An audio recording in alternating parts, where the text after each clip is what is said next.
Hey there, it's Salty Jedi, and I today am looking at the Progetto M35 Mod 46. It's the Italian Tier 8 premium medium tank that is coming soon. Well, what can I tell you about it? You will have no doubt seen screenshots of the stats etc, but I'll give you some of the main ones. It's got 1400 hit points, it does 55 kilometers an hour, and it gets there quite quickly as well, and it's got a pretty good terrain resistance. It doesn't have very much in the way of armour though. It's got 60, 30 and 20 on the hull, and 80, 60 and 25 on the turret. So it's a good job that you're quite mobile. It's rather accurate.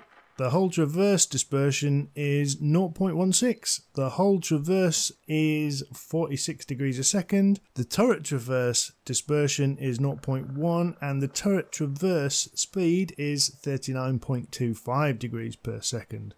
So that isn't too bad at all. It's got 4 crew, a commander, gunner, a driver and a loader. And now for the unique part of this tank. It's got a progressive autoloader drum with a 90mm gun. It has a 3-shell clip, and the first shell loads at 12 seconds, the second loads at 9 seconds, and the third at 8 seconds. Now that is without a rammer, BIA, vents and stuff like that. However, with the other autoloaders, it reloads the last shell that you have fired in the order of third to first. So if you just fire one, it reloads in 8 seconds again. But if you full clip, the first shell is not ready until 12 seconds after that. With 240 alpha, 3 shells is enough to do damage to most but not clip full health tanks. But if you're like me as an average player, I've been playing the clip situationally. So waiting for a full clip to load, then firing one shell and then waiting for it to reload for 8 seconds and then continually doing that until I can unload my full clip and kill the enemy off. So it does take some getting used to, but I do like this mechanic. It has 45 shells and the penetration is 212 AP and 259 APCR. It is a really interesting concept of loading and the tank actually is fun to play. So let's have a look at it in action.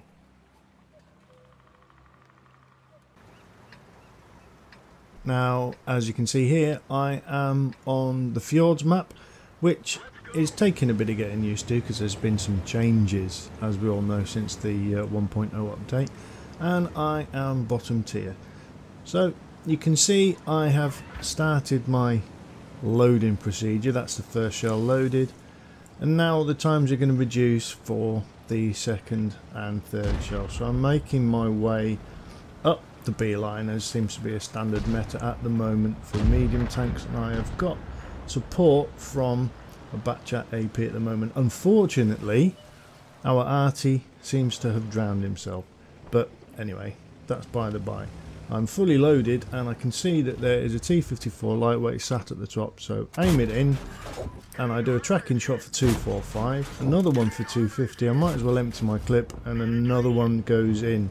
So in total, that is my first clip of 723. And again, it's reloading. But like I say, once I'm loaded, that's the first shell in. So I could fire, theoretically, again, if I wanted to. But there's not a lot going on, so I'm allowing my drum to reload again. Now, we've got a couple of TDs and a couple of mediums pushing forward to have a look round the corner to see if there's anything else on the A-line. There seems to be a battle going on, which again seems to be a standard meta on that little hill at the E5. I have a look to see if I can hit the Pershing, but I can't.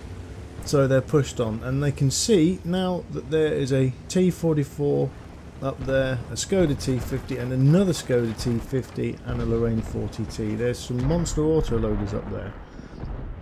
Oh, that's a nice little kill secure there for 2 damage. But I roll back and then make sure my clip is reloaded again, because the benefit over this tank with the other autoloaders is you're almost on a continual reload depending on how well you play your drum. So we're pushing on up.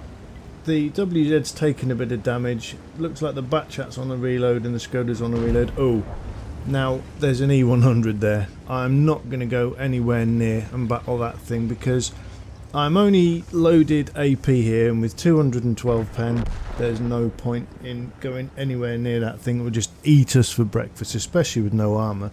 So I thought I'll run south and see if I can take any shots. I'll try to take a snapshot on the T32, not having any of it, but he's been destroyed. But again, that's one shot and I'm back to a full clip again. Now we've got an object 257 and we've got an object 705. Now the 257 can prove to be a little bit tricky because there's some interesting hitboxes which you can't hit, as in that one. I managed to get one in there and also another one into the back of the turret. It looks like the AP is going to go in and finishing him off, which would be quite beneficial. Yep, there we go, that is done. So we've got a TVP 5051, he will monster us. I've got one shell loaded and the 12T is trying to get some eyes on there. I can't hit the 705, and while I'm waiting to reload, I've got two shells in, I'm waiting for one more, but I have been spotted. I'm looking for the Grill 15 and he's there, he's on 200 and odd. Yeah, he's on 218 on. I get one into him for 236 and he's now finished off, but there's only one shell. I've still got two in.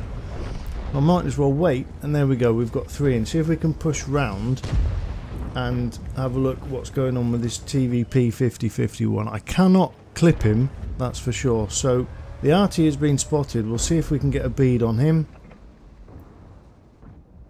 Nicely secured there for 31, not a problem. But if we wanted to reload in another autoloader, we'd have had to have reloaded the full clip. But now, because we've only fired one, we're back to our full 3 shells again. I can't take this 5051 on my own. I need some support. I also know the SU-101 is up there and he's a bit of a tough nut to crack, so we'll deal with him later. There's a 5051. He's now on 900 hit points. The 103B takes him down. I put one shell into him and he is destroyed. I've still got 2 shells, so I auto aim on the 101. That's never going to pen from that sort of distance with the 212, so now I'm reloading the full clip again. I'm not going to go take them on just yet because we are 11-8 up. We've got a T44, an E100, still got that 40T and a full health T44 sat up on the hill. And I think I'm going to go and clip him because I've been well and truly spotted, but he takes a shot at me and hits the floor, so I got away with that one. I'm going to try and push round to see what I can do damage wise to him, because he's full health and he still can do a fair bit of damage to T44. He's had a bit of a buff. So I'm going to push on round and see what kind of game he is going to play. I've got support from the 2 heavies. I've got an E100 up there, but he's sat there nicely. I've got 20 degrees of elevation, so I get a tracking shot in, put another tracking shot in, and then put 600 into him, and the E100 has killed the T44, so I get 640 assistance damage for that as well, which is quite nice. Just try and get myself off here while I'm reloading and not crashing, losing any hit points, because we've still got them all at the moment, which is vital towards the end of the gameplay. The more hit points you've got in this vehicle, the better. I know it's the same for pretty much any tank you've got, but you are that weakly armoured, you need all the hit points you can get. So I'm fully loaded now with 3 shells. I've got a Scorpion G for support, knowing that I've got a 40T and an SU-101. The 40T has played well. He's got 4 kills himself, so he knows what he's doing with that tank. But he's got a long reload with the 4 shells that he's got to play with, whereas I've got the 3 and the progressive drum, which I'm really enjoying this thing. It's a bit of an interesting concept and meta to play this new drum system, but it works. I like to play it like a single shot and then with an 8-second reload on that shot. Oh, took 334 off him, and I'm not going to do that. I say I like to take it as a single shot for an 8-second reload and then clip when I can take them down. Now the 101 I'm not going to be able to hit, so I'm looking left and right, seeing if I can take anything out. And that's 460, so I'm down to 600 hit points, so I'm falling back. And I got a feeling what happens next is the Lorraine 40T isn't sure the loading capability because he rushes me. He thinks I'd fallen away to reload, but I still had a full drum in, which was great. So he rushed me, unfortunately, to his death. But GG to you, 4 kills as a tier 8 in a top tier game. Unlucky. There's just the SU-101 left, but he is on full health. Ah, he was on a full health. The ST has just whacked him. So I auto-aim him. God knows where that shell went. Auto-aim him again, and I had no idea where it went, but I got one into him for 222. But I've now got 11-12 seconds to wait for my first shell. He's on 434, so I can finish him off with 2 shells. So I've got one in, I'm just waiting for the second one to go, and then I'll try flank him. Use that tank as a bit of cover. I'm going to take another hit off him for 449, which isn't a problem. Get round the side of him, flank him, auto-aim, and donk the last shot. I'm not sure how we thought to play. The traverse on the SU isn't that good, but I know if I can just hide for another couple of seconds, get him side on, wait for the reload, and finish him off. 4 kills for myself as a bottom tier in the Progetto. Let's have a look at the stats. So as you can see, I secured the Ace Tanker medal for this battle, but don't read too much into that as there are very few of these tanks on the server at the moment. That's going to change obviously when the tank is introduced. I did 3,193 damage and secured 4 kills, which for a tier 8 and a tier 10 battle I am happy with. Same can be said for Silent C in the 40T on the enemy team. He did 3,176 and got 4 kills himself, and also got a base EXP of 723. Now, sometimes you don't even get that when you are winning, so GG to him. I fired 25 shells, I hit 20 of them, and I penned 16. Now, with 212 pen, I'm happy with that. Like I say, the total damage was 3,193. And I did 990 damage at a distance of more than 300 meters. I received 3 hits and all 3 of them penned. Now, I'm not surprised because this thing doesn't have that much armor at all, which was relying on the way you play your autoloader and also your mobility at 55 kilometers an hour. It is fairly mobile. I damaged 9 vehicles and destroyed, like I said, the 4 of them, and I got 887 assistance. I actually travelled 3.84 kilometres, so that was alright. With the premium account that I'm running, I made 99,725 credits, which, if I was running non-premium, would have been 66,483.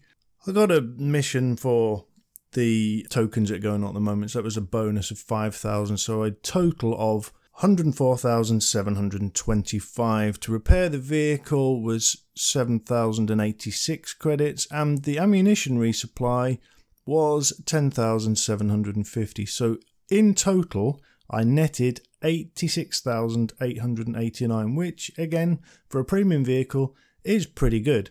My base experience, like I say, was only 1,241, so which is why it wasn't Ace Tanker. However, I'm not too bothered about that. It was just nice to get the game going and show you what this vehicle is actually capable of.